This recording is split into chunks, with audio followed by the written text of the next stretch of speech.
this man. And I got so afraid. I ran.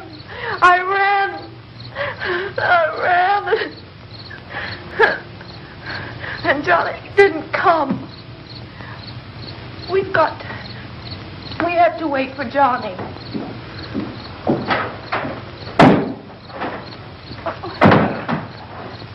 We better go out and get him.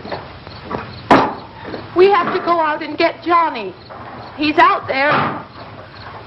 Please, don't you hear me? We've got to go out and get him. Please, we have got to go get Johnny. Please help me. Please.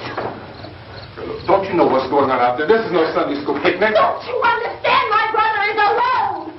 Your brother is dead. No, my brother is not dead.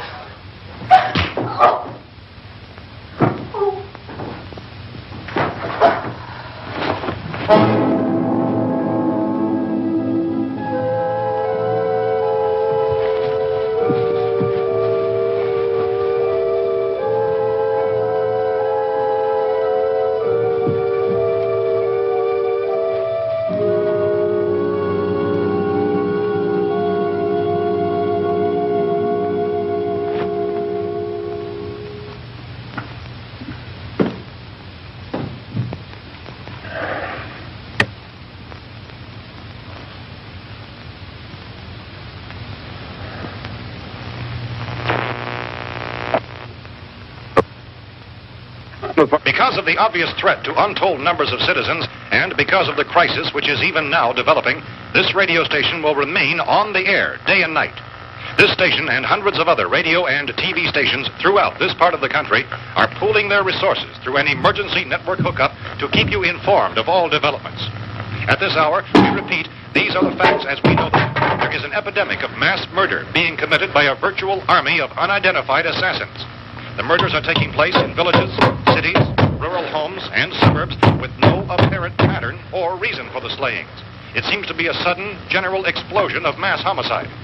We have some descriptions of the assassins. Eyewitnesses say they are ordinary-looking people. Some say they appear to be in a kind of trance. Others describe them as being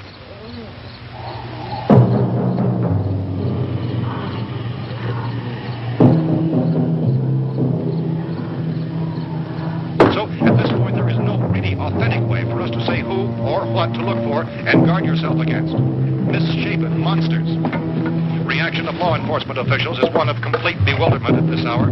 So far, we have been unable to determine that any kind of organized investigation is yet underway. Police, sheriff deputies, and emergency ambulances are literally deluged with calls for help. The scene can best be described as mayhem. Mayors of Pittsburgh, Philadelphia, and Miami, along with the governors of several eastern and midwestern states, have indicated the National Guard may be mobilized at any moment, but that has not happened as yet.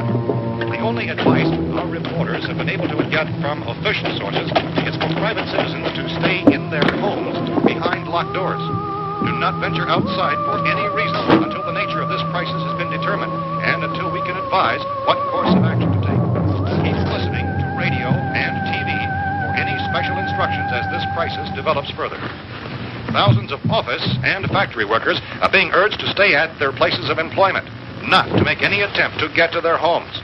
However, in spite of this urging and warning, streets and highways are packed with frantic people trying to reach their families or apparently to flee just anywhere. We repeat, the safest course of action at this time is simply to stay where you are.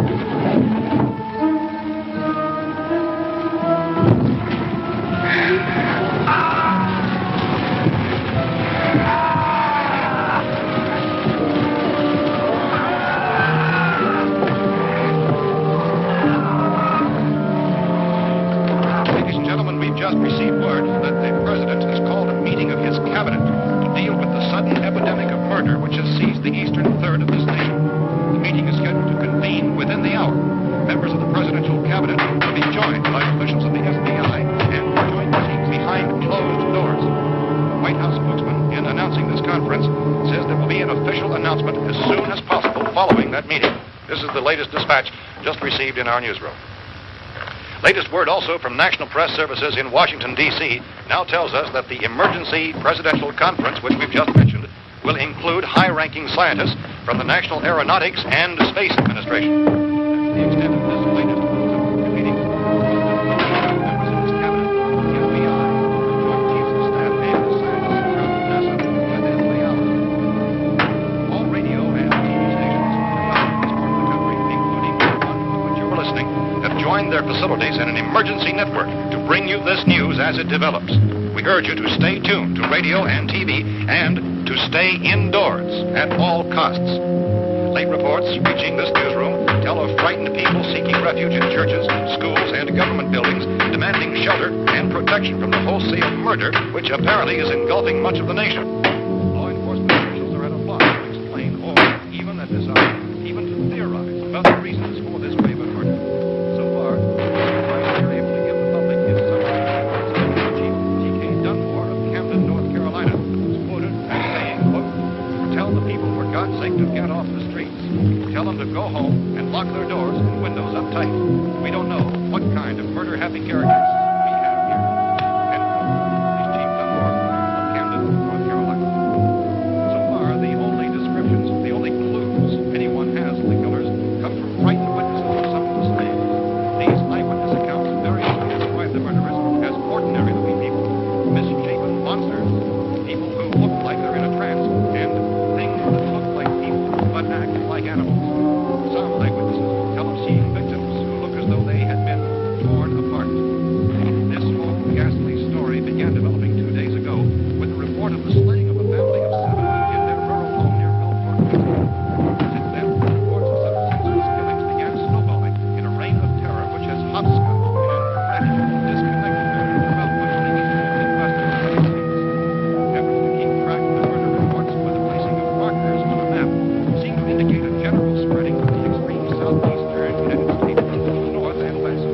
Our newsmen have been on the telephone talking with officials of other cities and have determined that none of this kind of mass murder has yet been reported west of the Mississippi River, except in the extreme southeastern portion of Texas. Similar killings have been reported around the Houston and Galveston areas, but nothing like... I found a gun and some bullets out there. It was only late yesterday Oh, and when these. it became clear we were facing some kind of national emergency. When first reports began filtering in, newsmen and law enforcement agencies were of the opinion This place is boarded up pretty solid now. in nature. However, as these We ought to be all right here for a while. dramatically, it was soon apparent that We have this a was gun something and more than the bullets. usual run of lawlessness. Food and the radio. Officials began to suspect an obscure kind of conspiracy. Sooner or later, someone Things as bound to come and get us out. creatures from outer space. So again, we join with law enforcement agencies, urging you to seek shelter in a building. Lock the doors and windows securely. Hey, that's us. We're doing all right. Be cautious of any suspicious strangers. And keep tuned to your radio and television for survival instructions and further details of this continuing story. Look, I don't know if you're hearing It me, goes on in the absence of any law. but I'm going upstairs now. It's almost as though some critical balance of If anything should try to break in here, I can hear it from up there. I'll be down to take care of it. savage killer. We repeat, this radio station. Everything is all right for now. I'll be back to reinforce the windows and doors later. But you'll be all right for now, okay? Okay. Civil defense officials in Cumberland have told newsmen that murder victims show evidence of having been partially devoured.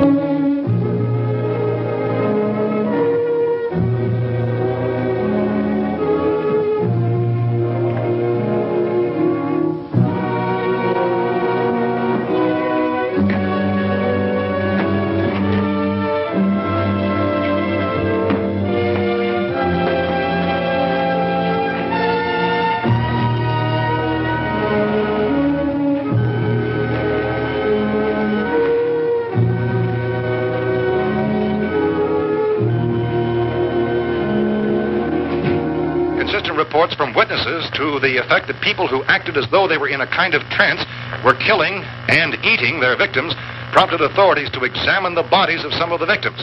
Medical authorities in Cumberland have concluded that in all cases, the killers are eating the flesh of the people they murdered. Repeating this latest bulletin just received moments ago from Cumberland, Maryland, Civil defense authorities have told newsmen that murder victims show evidence of having been partially devoured by their murderers.